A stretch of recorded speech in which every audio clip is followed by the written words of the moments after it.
महागठबंधन के सीएम चेहरे पर सस्पेंस खत्म, तेजस्वी होंगे सीएम पद के उम्मीदवार। मुकेश सहनी महागठबंधन के डिप्टी सीएम।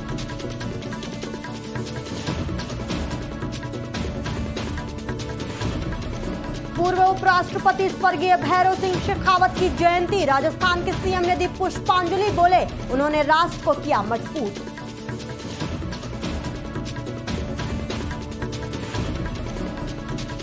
केदारनाथ धाम के कपाट शीतकाल के लिए बंद, विधि विधान से बंद किए गए धाम के कपाट, सीएम धामी ने की पूजा अर्चना।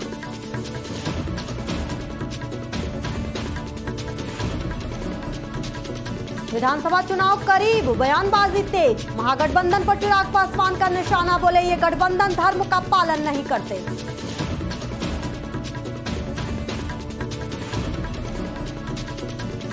जम्मू कश्मीर विधानसभा में नेता प्रतिपक्ष का बयान, प्रदेश सरकार हर मोर्चे पर रही है विफल, बोले 5-6 दिन तक सत्र एक बदकिस्मती।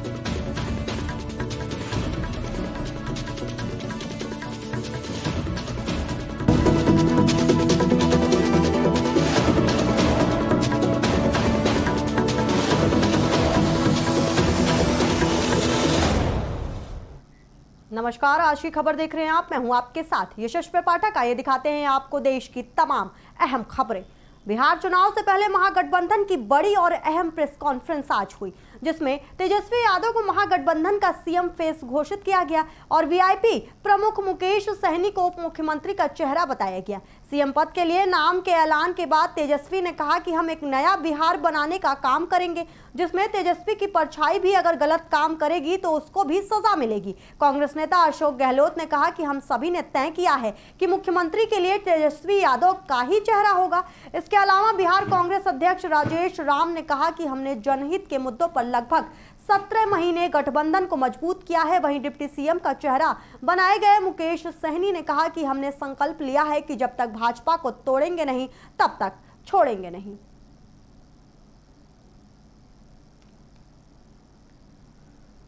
करेगी तो उसको भी तेजस्वी सजा दिलाने का काम करेगा, यह संकल्प है। और एक नया बिहार हम लोग जो है बनाने का काम करें। ये कह सकता हूँ खड़गे साहब, राहुल गांधी जी और तमाम जो साथी बैठे हमारे, इन सब की राय लेकर के हम लोगों ने तय किया है इस चुनाव में अगले मुख्यमंत्री चेहरे के रूप में तेजस्वी यादव जी को हम लोग सपोर्ट करते हैं, जो एक नौजवान है, लंबा फ्यूचर है इनके साथ में। और मेरा अनुभव से मैं कह सकता हूँ जिसका लंबा फ्यूचर होता है पब्लिक उनको साथ देती है। ये नौजवान है, कमिटमेंट रखते हैं। पिछली बार भी जो स्लोगन दिए थे, नौकरी के दो या कोई दो, या जो वादे किए थे उसमें खरे उतरे, ऐसा व्यक्तित्व आपके सामने नौजवान के रूप में आया है। सोच समझ के सबने फैसला किया है। नेता के रूप में तिरंगे मैदान में राहुल गांधी जी ने मिलकर जो यात्रा करी थी, बड़ा इम्पैक्ट है। आने वाले वक्त में इनके अलावा राहुल जी भी आएंगे और नेता आएंगे, प्रियंका जी भी आएगी, सब नेता आएंगे और हम सब जो बैठे स्टेज पर सब मिलकर संकल्प किए हुए हैं कि जो हालात देश के हैं, देश हित के अंदर और देश चाहता है उसके अनुसार हम चाहेंगे कि बिहार में ये जो लंबे समय तक नीतीश कुमार रहे हैं सत्ता में, अब कुछ कर नहीं पा रहे। अब तो हम पूछना चाहते हैं अमित शाह जी से, इनकी पार्टी के अध्यक्ष जी से, क्या बताइए हमारा नेता तो हो गया तेजस्वी यादव।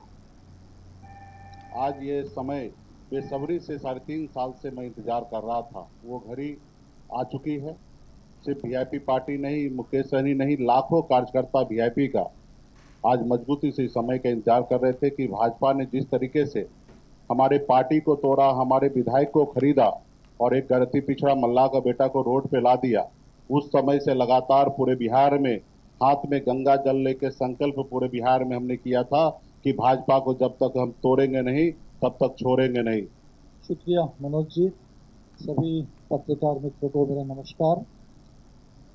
बिहार में जो चुनाव अभी हमारे सामने है, इस चुनाव के 2 संदर्भ है।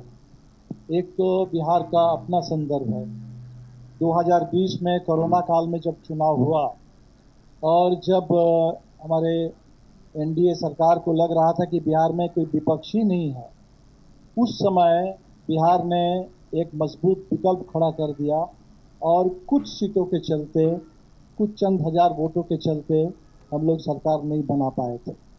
तब से बिहार इंतज़ार कर रहा है कि अगला चुनाव कब आएगा, और इसीलिए ये जो चुनाव आया है, ये चुनाव उन तमाम नौजवानों के लिए जो रोज़ लाठी खाते हैं और लाठी खा करके जिन नौजवानों ने संकल्प लिया है कि जिनके यूथ पर जो लाठी चली है बूथ पर उसका मुकाबला कर लिया जाएगा, वो महिलाएं जिनको झांसा दिया गया रोजगार का, लेकिन महिला रोजगार योजना के नाम पर दरअसल उनके ऊपर महिला कर्जदार योजना थोप दी गई, उनको कर्ज में फंसाया जा रहा है।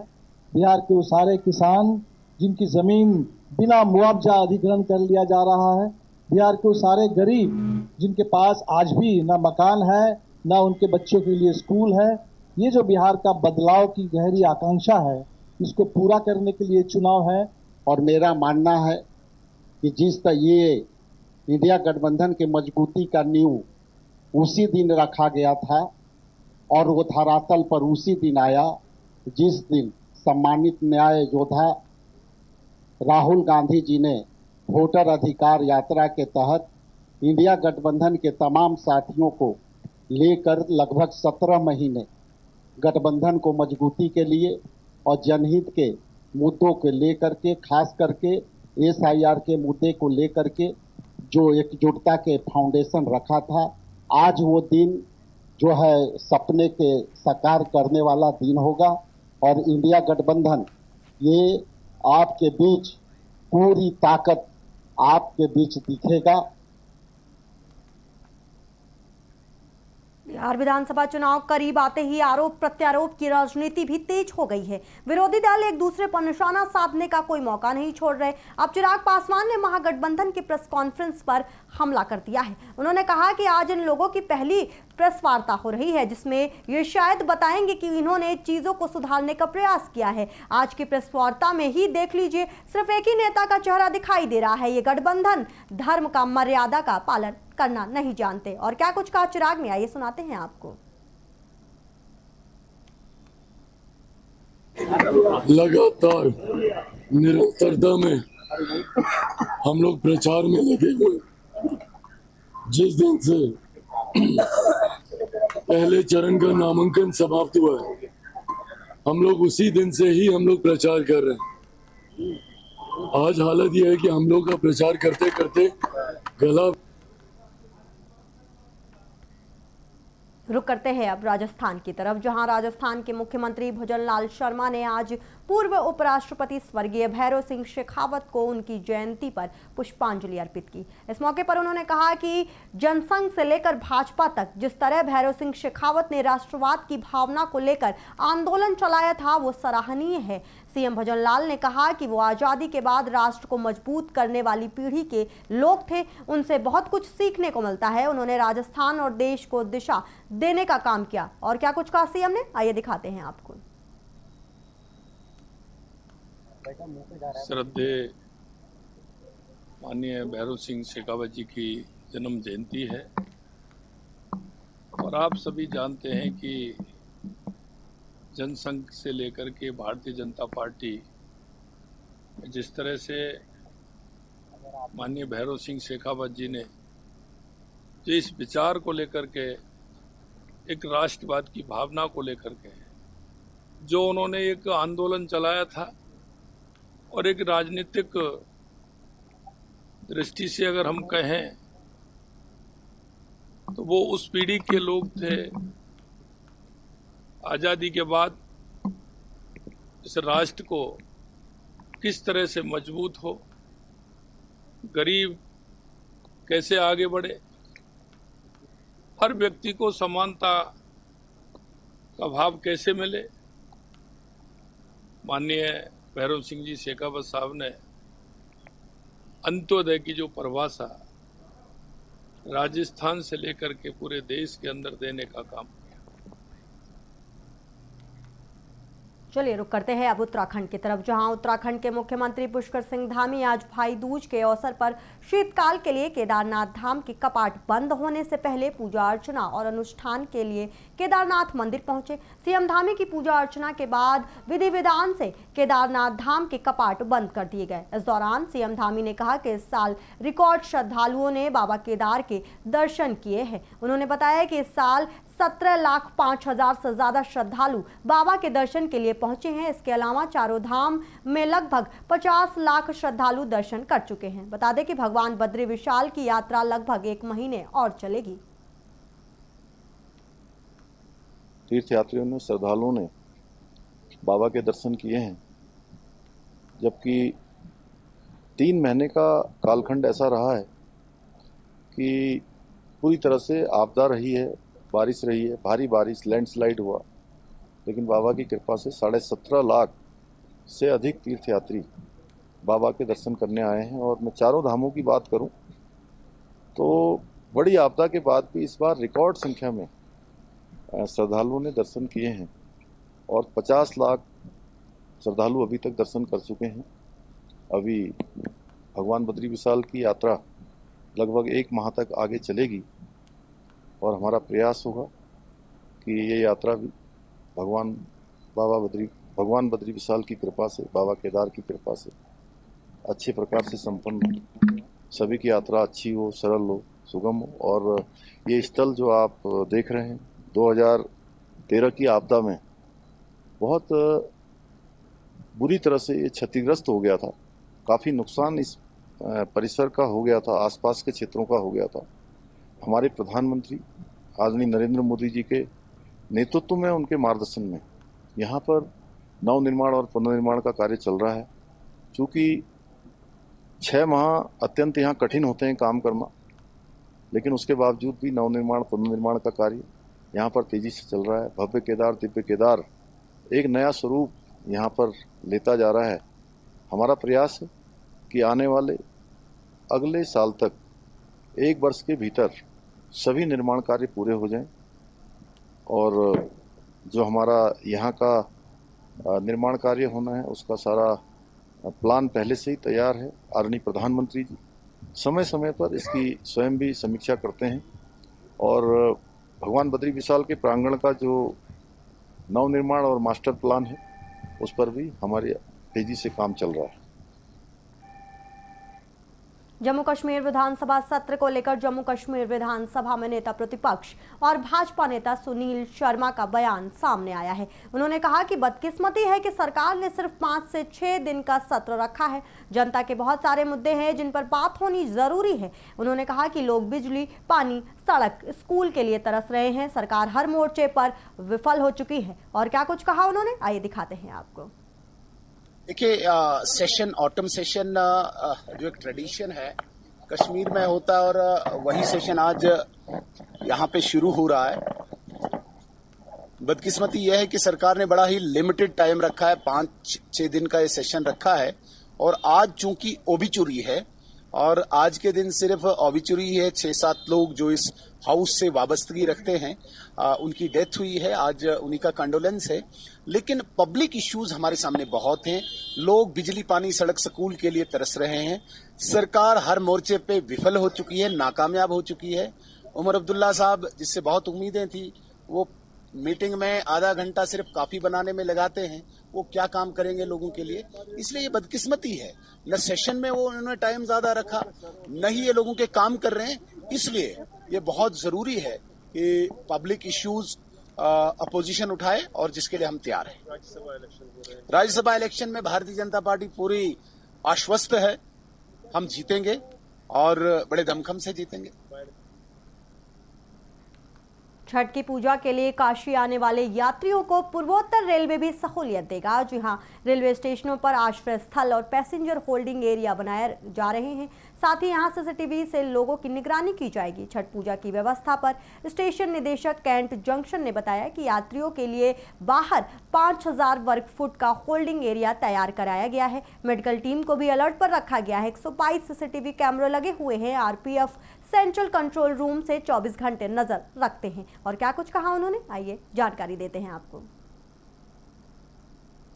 इसी प्रकार से गाड़ी है 01052 जो बनारस मंडवाडी स्टेशन है, वहाँ से हर फ्राइडे और सैटरडे को लोकमान्य टर्मिनस तिलक के लिए चलती है। इसके अलावा यहाँ पर यात्रियों के लिए हमने बाहर एक 5000 स्क्वायर फुट का एक होल्डिंग एरिया तैयार करवाया है, तो वहाँ पर जो है यात्री अपना आकर विश्राम कर सकते हैं। वहाँ पर हर प्रकार की सुविधा, टिकटिंग की, ATM की, ATVM की, शौचालय की, पानी की, सब प्रकार की वहाँ व्यवस्था है। हमने अपनी मेडिकल टीम को भी बोला है कि वह अपना अलर्ट पर रहे और यदि किसी यात्री द्वारा कोई मेडिकल सहायता मांगी जाती है तो वह तुरंत उसको अविलंब रूप से उसको प्रोवाइड करवाई जाए। जी, यहाँ पर क्राउड के बिल्डअप को मॉनिटर करने के लिए हमारे यहाँ पर तकरीबन 122 CCTV कैमराज लगे हुए हैं। सभी के सभी CCTVs हमारे फंक्शनल हैं। हमारा जो सेंट्रल कंट्रोल रूम है वहाँ से जो हमारे RPF के पर्सनल हैं 24/7 उस पर नज़र बनाए रखते हैं। इसके अलावा हमारे यहाँ पे जो UTS जो हमारी अनरिजर्व टिकटिंग सिस्टम है उसका जो डेटा है हर 2 घंटे पे हम लोग मॉनिटर करते हैं। तो UTS की सेल से हमको एक आइडिया हो जाता है, एक साइंटिफिक डेटा आ जाता है हमारे पास कि कितना जो यात्री है हमारे पास आ रहा है या जा रहा है। तो इन सब को देखते हुए जो है क्राउड कंट्रोल को हम जो है इंश्योर करते हैं। रुक करते हैं अब प्रयागराज की तरफ, जहां भाई दूज के अवसर पर प्रयागराज में यमुना नदी के बलुआ घाट पर सुबह के पावन स्नान के लिए श्रद्धालुओं की भारी भीड़ उमड़ी। बता दें कि भाई दूज के पावन मौके पर यमुना स्नान का अलग महत्व है। मान्यता है कि भाई दूज के मौके पर यमुना स्नान करने से भाइयों की अकाल मृत्यु से रक्षा होती है। ऐसे में भाई दूज के मौके पर भाइयों के लंबी उम्र की कामना करते हुए यमुना स्नान के लिए श्रद्धालु भारी संख्या में पहुंचे। आज भैया दूज है, भाई बहन का पर्व है नहाने का, और हम नहाने के लिए आए हैं। यमुना जी का महत्व है। यमुना में जो स्नान करता है भाई बहन को मतलब यम की यातना से मुक्ति मिलती है। आज यम द्वितीया के पर्व पर हम भाई बहन एक साथ में स्नान हमने किया, क्योंकि ये हमारी धार्मिक परंपरा के अनुसार हम लोगों ने इसका कि यम का प्रभाव न रहे हम भाई बहनों पर या पूरे परिवार पर, इसके लिए यमुना स्नान का महत्व है। उसी धर्मानुरूप हम लोगों ने स्नान किया। आज बलुआ घाट पे यमुना के तट पर भैया दूज का स्नान का पर्व मनाया जा रहा है। आज यम और यमुना ये दोनों भाई बहन हैं और सभी इसको जानते हैं। इस तीर्थ में बलुआ घाट पर भाई बहन एक साथ गोता लगाते हैं, जो कि अटूट आशीर्वाद यम ने अपने बहन को दिया था कि आज के दिन हम भाई बहन जो भी यहाँ पे स्नान करेगा उनको अकाल मृत्यु कभी नहीं होगी और इस स्नान से उनको आजीवन कभी कोई प्रकार का कष्ट नहीं होगा और वो अपने मृत्यु से ही मरेंगे। इसीलिए आज यहाँ पे भैया दूज का पर्व मनाया जा रहा है। छत्तीसगढ़ के पूर्व मुख्यमंत्री और कांग्रेस नेता भूपेश बघेल ने छत्तीसगढ़ के मुख्यमंत्री विष्णुदेव साय पर निशाना साधा है। भूपेश बघेल ने कहा कि विष्णुदेव साय से मैं पूछना चाहता हूं कि क्या आपके पास कोई नीति है, कोई कार्यक्रम है? यहाँ के नक्सली महाराष्ट्र, तेलंगाना या आंध्र प्रदेश में आत्मसमर्पण करते हैं, आपके यहाँ क्यों नहीं करते? अगर आपकी नीति अच्छी है तो आत्मसमर्पण वहाँ क्यों करते हैं? और क्या कुछ कहा भूपेश बघेल ने, आइए सुनाते हैं आपको। अरे भाई एक चीज बताओ, जब रमन सिंह मुख्यमंत्री थे, नंकी राम तोमर गृह मंत्री थे, उसका बयान उठा के देख लो, 6 महीने में खत्म कर दीजिए। 2004 की बात है ना, तब से दावा कर रहे हैं। और विष्णुदेव साय से मैं ये पूछना चाहता हूँ कि आपने ऐसा कौन सी नीति अपनाई है? कोई नीति है, कोई कार्यक्रम है आपके पास? एक आध नीति बताओ। यहाँ के नक्सली महाराष्ट्र में जाकर सरेंडर करते हैं या तेलंगाना या आंध्र प्रदेश में सरेंडर करते हैं, आपके यहाँ क्यों नहीं करते? आपकी कोई नीति अच्छी है तो सरेंडर वहां क्यों करते हैं? आपका पसंदीदा चैनल आज की खबर अब नए तेवर, नए क्लेवर और नए फ्लेवर के साथ आपके बीच आने जा रहा है बड़े पर्दे पर, जहां पूछेंगे सत्ता से सवाल और रखेंगे विपक्ष के सामने मुद्दे एकदम संगठित होकर। तब तक देखते रहिए आज की खबर।